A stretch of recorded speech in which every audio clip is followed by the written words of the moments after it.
le pouvoir américain dédié spécialement aux Africains, à l'Afrique, qu'ils appellent Africom, qui avait la base en Allemagne. Vous savez depuis quand et depuis combien de temps l'Africom opère sur le territoire africain? Personne ne vous en parle. Les gens, lui qui avait fait le coup d'État au Mali, les Sanogo, tout ça, c'est les gens qui ont été informés par Africom.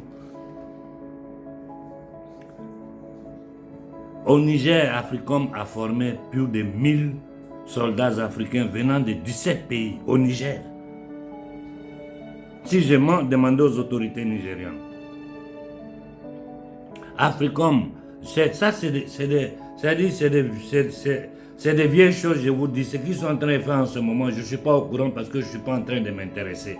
Mais je vous donne ces chiffres-là pour vous faire comprendre que ce n'est pas aujourd'hui que l'Amérique est en train d'intervenir sur le territoire africain pendant que les dirigeants africains le cachent. Voilà pourquoi ils ont peur de parler des États-Unis. Voilà pourquoi, même si nous savons tous que derrière le terrorisme, ce sont les États-Unis qui sont là et que là, le seul objectif, c'est prendre contrôle des richesses de la bande sahélo-sahélienne. Ils doivent contrôler cette bande-là pour contrôler l'Afrique du Nord et l'Afrique subsaharienne. Ces 5 dernières années, ils ont fait plus de 10 exercices militaires en Afrique. 55 opérations sur le territoire africain, plus de 400 séminaires, je répète, plus de 400 séminaires sur la sécurité en Afrique, ce que les Américains ont fait.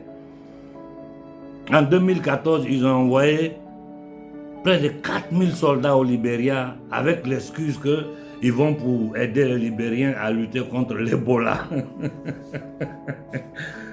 C'est-à-dire, c'est le positionnement stratégique, comment occuper l'Afrique là. C'est ça qu'ils sont en train de mettre sur pied. Et tout le monde le sait. Aujourd'hui, là, ce n'est pas nous qui parlons pour que vous puissiez dire nous sommes des menteurs. Écoutez tous les opinionnistes, les analystes français, anglais, américains, italiens, du monde entier. Tout le monde dit ce que nous sommes en train de répéter, à part nos dirigeants africains. Tout ce qui se passe au Mali, c'est pour la balkanisation du Mali. Ils ont des bases de drones versées partout en Afrique. Ils ont des bases de drones à Djibouti, au Kenya, en Somalie, au Soudan du Sud, en divisant le Soudan du Sud, là, dans lequel même il y a encore chaos entre nègres inconscients. Ils ont une base de drones là-bas. Ils ont une base de drones au Burkina Faso. Je ne sais pas si ça existe encore, c'est une question à poser au gouvernement burkinabé. Si la base de drones américaine existe encore au Burkina. Ce que je vous dis là, c'est des trucs officiels, je n'invente rien.